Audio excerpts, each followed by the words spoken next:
can turn the world on with her smile, who can take a nothing day and suddenly make it all seem worthwhile. Well, it's you, girl, and you should know it. With each glance and every little movement you show it. Love is all around, no need to waste it. You can have the town, why don't you take it? You're gonna make it after all. You're gonna make it after all.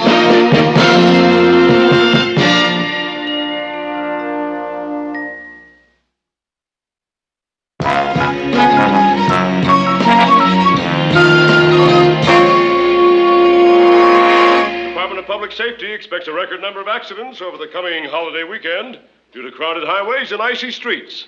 So we at WJMTV urge you to do your bit and drive carelessly.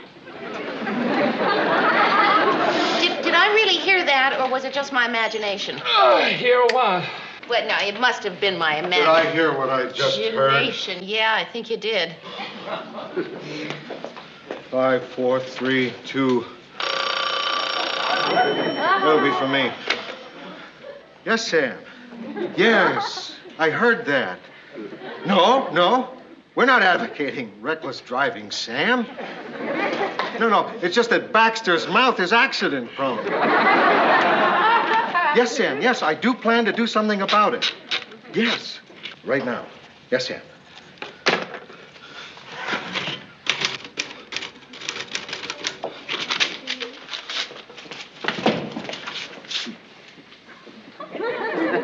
Thanks, Lou. Good show tonight, guys. See if you can read this. You're fried.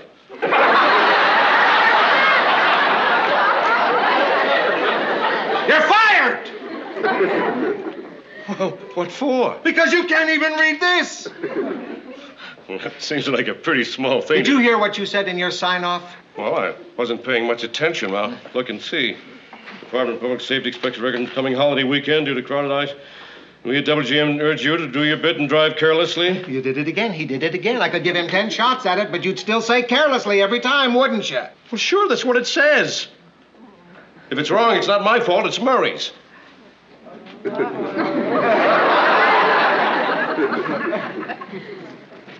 You're hired. I'm hired? You're hired.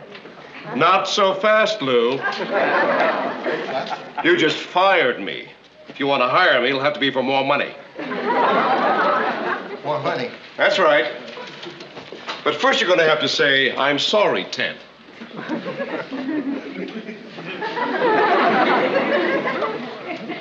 I'm sorry, Ted. All right, now let's talk about money. How much?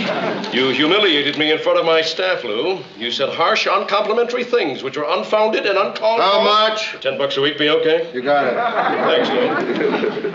Hey, that worked out pretty good, eh, guys? Murray, come into my office.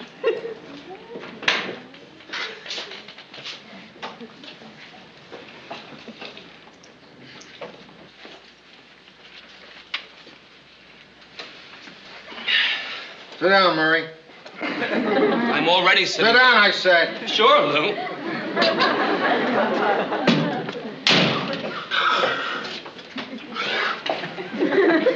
Did you just yawn at me?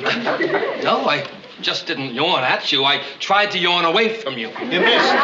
Oh, I'm sorry, Lou, but, well, you know what it's like when you feel a yawn coming on and you don't want to yawn and you try not to yawn. You know what it's like, don't you? Yeah, you yawn. You see, you just did it yourself. Murray, why are we wasting my time talking about your yawns? I just had to apologize to Ted out there. I don't like to apologize to Ted. I like to chew Ted out. And I don't like it when I chew Ted out and find out I'm wrong. Am I boring you?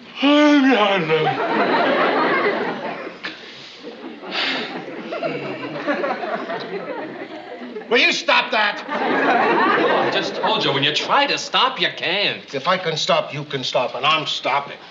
See? No yawning. But the next time you make a mistake on Baxter's copy, I'll dock you the extra money I had to pay him. Okay, that's all.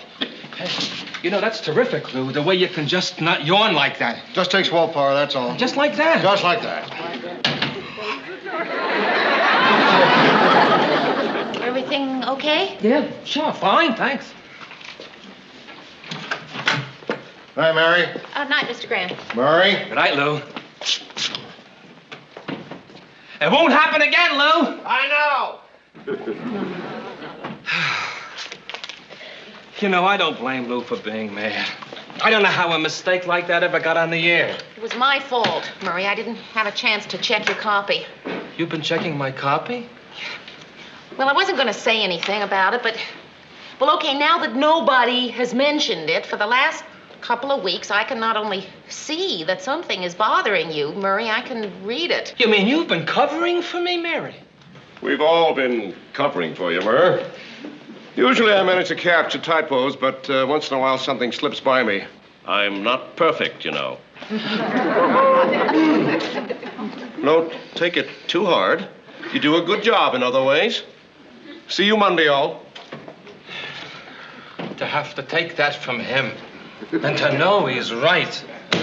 Hey, Murray, something is bothering you, isn't it? Why do you say that?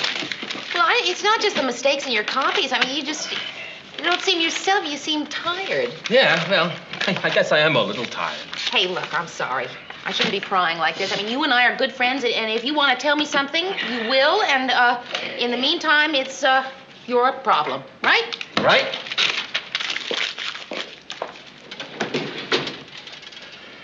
It isn't any, kind of trouble at home, is it? Oh, no. As a matter of fact, Marie and I are going to celebrate our 10th wedding anniversary in 2 weeks. Hey, terrific. When are you going to get her? Well, I always buy her something big, but she's so practical, she always returns it and gets something small. So I thought this year I'd just get her something small to begin with. Oh, what? A compact car. A car? Yeah. I've been moonlighting at night to try to come up with a down payment. Maybe that's why I'm so tired. Murray, you got another job? For a month now. I think it's catching up with me. I think it's winning.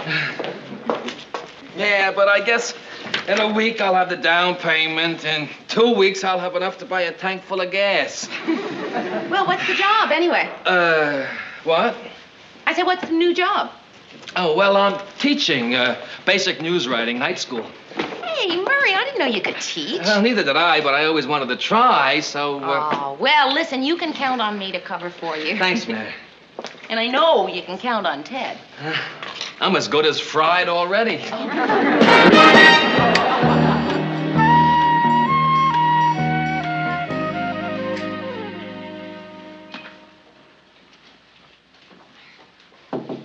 Mayor, you asleep yet? No, Rhoda, just a second.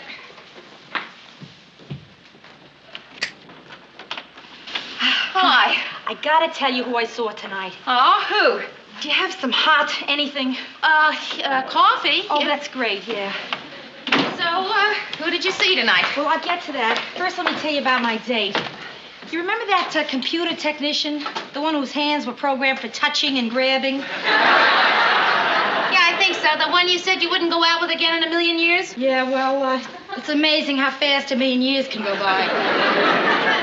So, is that who you're going to tell me you ran into? No, I'm coming to that. First, let me tell you where he took me on the date. Get this, a drive-in movie. Rhoda, who goes to a drive-in movie in the winter? He does.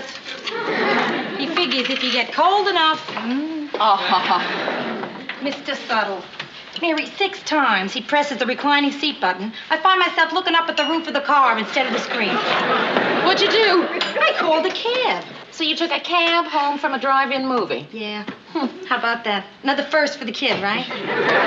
So listen, I get in the cab, I give the address, and the driver grunts and starts off without even glancing around. I mean, he just looks straight ahead. All I can see are these eyes staring at me in the rearview mirror. Mary, whose eyes were they? Rhoda, whose eyes were they? Well, I'm coming to that. So as we're driving along, I quick remember what my mother always told me. When you get in a cab, always check the little picture of the driver and memorize his hack number. Just in case you have to identify him in a police lineup, right? Yeah. Which I did. I memorized the picture and the number. Which brings me to who I saw tonight. Oh, good. 93628. Oh, Rhoda. The driver was Murray. Murray? Mine, Murray? Yeah, from the newsroom. Would you... Well, that's impossible. Murray is teaching at night. Yeah? Well, tell him the ashtrays are full in his classroom. Murray, driving a cab, but did you say hello to him or anything? Oh, no, it was obvious. The man was embarrassed to have me see him. So I didn't say anything. Well, I wonder why he told me such a I don't know, Mayor, but I'll tell you, I feel very bad about the whole thing. Bad about what, seeing him? No, not tipping him. Force of habit. Mary, how about some coffee? Oh, no, thanks. It keeps me awake. Mary, we get these revised figures to sales. Yes, sir. Say, Lou, while we're at it, I'd like my dressing room painted. What do you mean, while we're at it? I mean, about last Friday night, you know, a little talk about the apology and the raise. Well, I've decided I want my dressing room painted. No. For me to give you anything else, Murray's going to have to make another big mistake so that I make a big mistake and fire you for his mistake. But Murray's not going to make another mistake. And if I fire you, the next time it's not going to be a mistake. Did I say good morning, Lou? Morning, Ted. Morning, Mary. Good morning, Ted. Morning, Murr. Speaking of good morning, Murr, where is he? You mean, Murray? Huh. Oh, well, Murray is, just, down the hall. Down the, cold hall. Cold. Murray, you're late. Yeah, I know, Lou. I'm sorry. And don't start that again. Mary. Oh, thanks. Mary, look, I gotta talk to you about what happened last night. You mean about Rhoda recognizing you? Murray, why didn't you tell me you were driving a cab? I kept your secret. Well, I know, but, well, I told Marie I was teaching night school, and it just seemed simpler if I told everybody that so she wouldn't find out by mistake. Well, boy, you sure picked a tough way to earn extra money. And I'll say, I was robbed last night. What? Yeah, right after Rhoda got out of my cab. Oh, Murray. Yeah, and that's not the worst part. I had to go to the police station to file the report, which made me later than usual getting home. And I couldn't call and tell Marie where I was. Well, you should have told her anyway. No. I was afraid she'd get upset and mad because I was trying to make that extra money for her present, you know, and make me stop. You know what she's like. She'd be worried I was going to get robbed or some silly thing like that. Did I just say what I just said? Yes, you did. Well, anyway, she was worried because I wasn't home on time. She called the night school, and they said they never heard of me. So she found out you were driving a cab anyway, right? Worse than that. Marie doesn't believe I was driving a cab at all these nights. Marie is convinced that I am having an affair with someone. Oh, that is worse. With you. Oh, more worse. You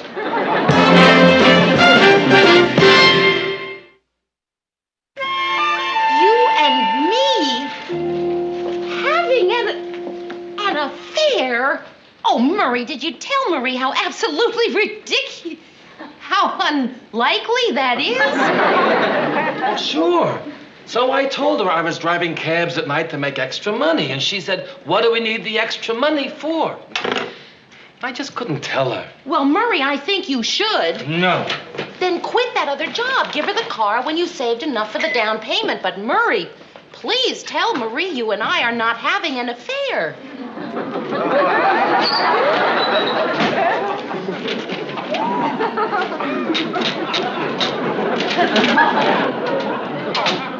Have you heard the latest scuttlebutt?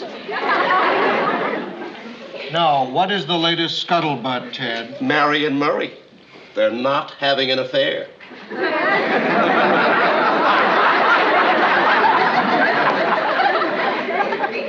No kidding.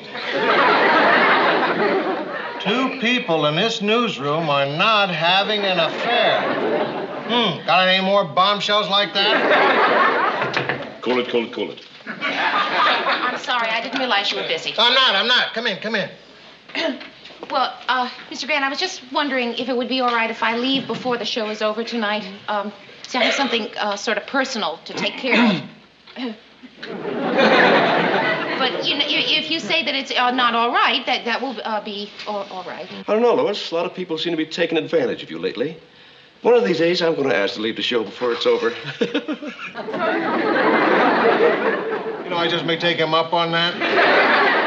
Go ahead, Murray, and I'll hold down the fort. Thank you.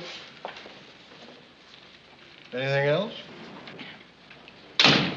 Well, it's about the Murray problem. I don't want to hear there is a Murray problem. But Mr. Grant... No. You handle it, not me. But that's what I'm trying to do. Fine. You just go ahead and do it. As long as it doesn't involve me. Mary, is he sleeping on his typewriter? Maybe he's just resting. Or maybe after all these years of pounding a typewriter, he finally got curious and is looking inside it to see what makes it go. Mr. Grant, he's sleeping. Mr. Grant, look, I don't usually go prying into people's personal affairs, but before you get mad at Murray, there's something you ought to know. Murray is working nights driving a cab to earn extra money. Why didn't he just come and tell me he needed more money? Then I could have told him why I can't give it to him. But see, Mr. Grant, he's trying to earn the money so he can afford to give his wife a really sensational 10th wedding anniversary present. I mean, isn't that just the darlingest, the nicest thing you ever heard of? Mary, a man shouldn't have to go through what he's going through to buy his wife a present. Right. A man shouldn't have to exhaust himself driving a cab at night so that his work suffers and he gets chewed out by a hard-nosed guy like me. Oh, Mr. Grant, I'm just so glad to hear you feel this way. Oh, I do. So you tell Murray to either quit that other job or he's had it. But, Mr. Grant... Mary, I have a newsroom to run here, right? Right.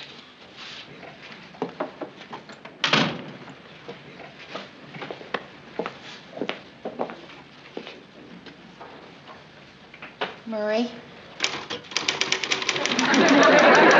See? Just one little cat nap and I'm fresh as a daisy. Only 6 more days of this, Mayor, and I'm home free. Murray. Yes, Mayor. Listen, I know you wouldn't have wanted me to, but I told Mr. Grant about your other job. You did? Yeah, see, I figured if he knew why you've been so tired lately, then, you wouldn't be under so much pressure. Mary, you're a doll. You're terrific. To do that for me. What can I say? Well, you could say, Mary, why don't you mind your own business? What? Mr. Grant said you've got to quit that other job or you had it. Oh, you're kidding. No. Why couldn't I just leave bad enough alone? No, Mary, it's not your fault. You meant well. Really, it's okay. Yeah, well, now what are you going to do? I don't know. Either way, I lose. If I keep going for the car, I lose my job here. And if I don't go for the car, Marie'll never believe that you and I aren't having an affair. Hey, Marie, could you answer something for me? Sure. Why does she think it's me? I don't know. Who else is there? Besides, she said I talk about you all the time. You know, it must be hard for a wife to understand that her husband and a single woman can be just friends. Yeah, but we are. I know.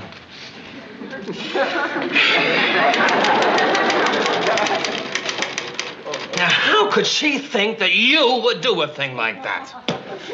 Oh, boy, I can't wait till next week when I give her that car and see that look on her face. Is she gonna feel rotten?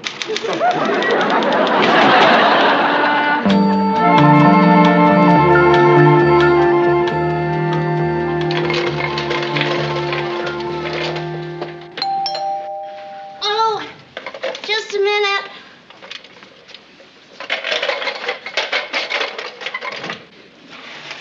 Hi, Marie. Hello, Mary. Come on in. I've been kind of expecting you. Hi, such a nice home. Yes, wasn't it? Please excuse the mess. I had the kids in here and everything. Oh, what a cute puzzle. Cow jumped over the moon, huh? Which one of the kids is working on this? I am. I just finished Cornwallis's surrender at Yorktown, and there weren't any other ones in the house, so I, Marie. Tomorrow I'm buying this big round one. 5,000 pieces, all white. It's the hardest one they make. Hey, Marie, don't do this to yourself. Well, what am I supposed to do? I don't know how to knit.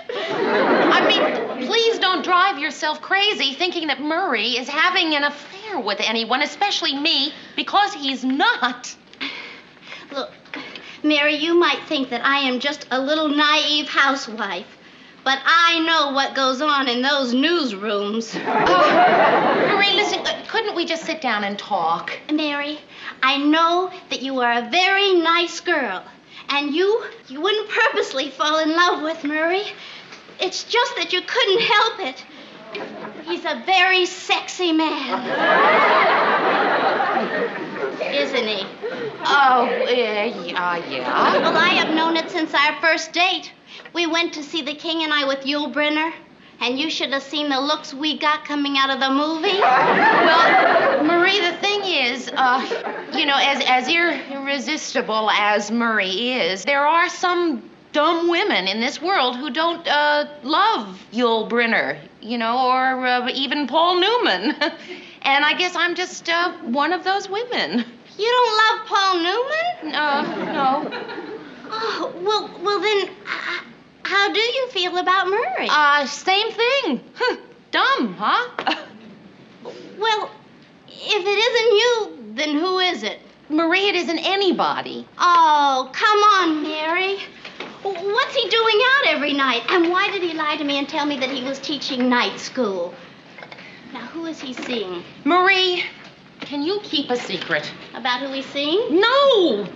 I mean, Murray would kill me if he knew that I told you, so you gotta promise me, yes, you will never tell him, or I can't tell you, and that's a shame because it's a great secret. You're gonna love it.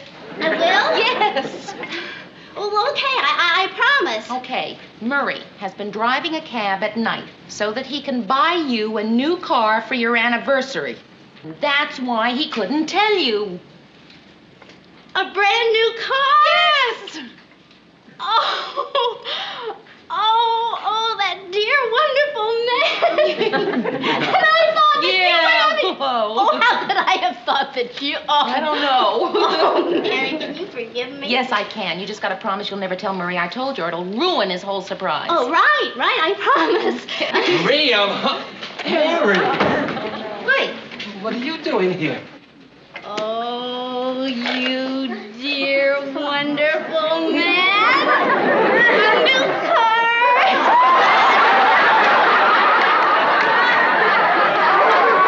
She found out.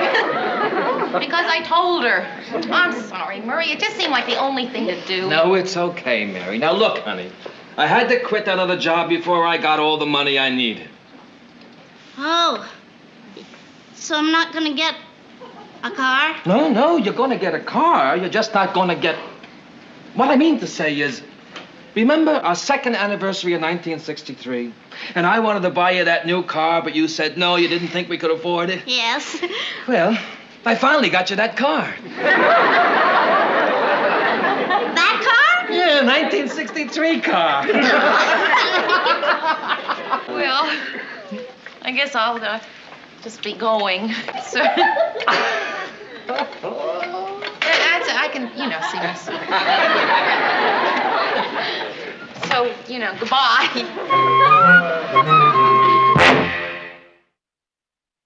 On the local scene, a hotly debated tippler's tax caused considerable argument. In the city council today, the proposed heavy tax on liquor is certain to become a controversial issue during the upcoming election campaign. Oh. Here's Gordy with the recap of the weather.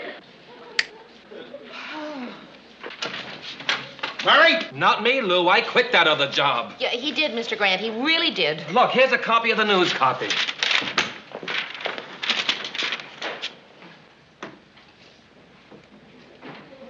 It was Ted's fault? Uh-huh.